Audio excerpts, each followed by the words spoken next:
Yo, bro. I stay on my bus from you again. Sorry, but I'm going to play football, man. No, it's hot today. Let's play game. It's better. Okay, let's go. Go. What is that doing?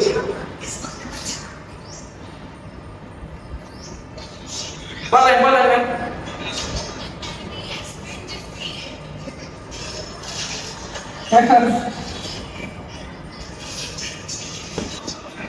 Best answer. What is that doing?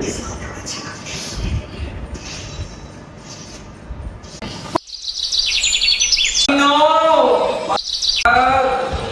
Beep. Oh, Shiba. See, man. Yeah, man.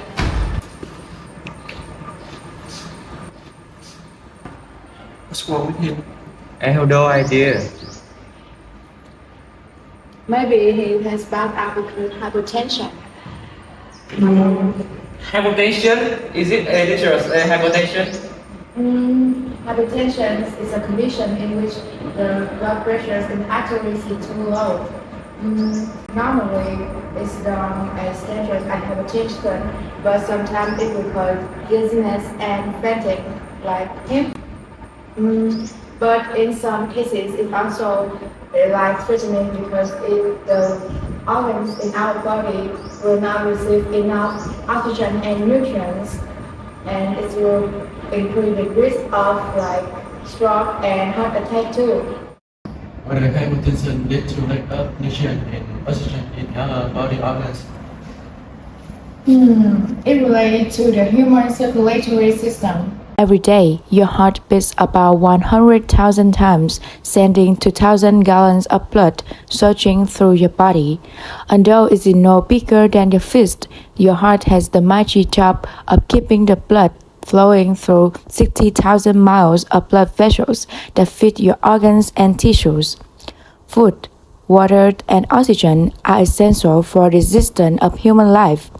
Blood transport on these substances through various channels called blood vessels. Blood vessels involve arteries, veins, and capillaries. What is blood pressure? Let's make it plain. On the blood exert a force on the muscular wall of the blood vessels. That force is called blood pressure, and it rises and falls with the phases of the heartbeat. Is higher during the systole when the heart contracts to force blood through the artery. This is your systolic blood pressure. When the heart is at rest between beats, blood pressure falls to its lowest value, the diastolic pressure. A typical healthy individual produces a systolic pressure between 90 and 120 millimeters of mercury, and the diastolic pressure between 60 and 80. Taken together, a normal reading is a bit less than 120 over 80. But I still don't have blood flow to the circulatory system. So let's take a look at the model of the human circulatory system. Oh, what? Where is you for? To blow the balloon? That's right. Oh, it looks like a beating heart.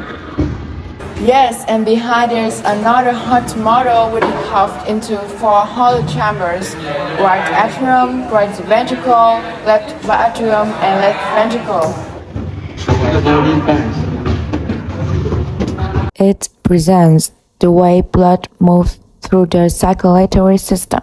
The blue syringe symbolizes the deoxygenated blood, and the red one symbolizes the oxygenated blood. Blood that goes from the organs, except lungs, to the heart is deoxygenated blood. The veins carry the blood to the heart. The blood flows through the vena cava, then enters the upper right chamber of the heart, called the right atrium.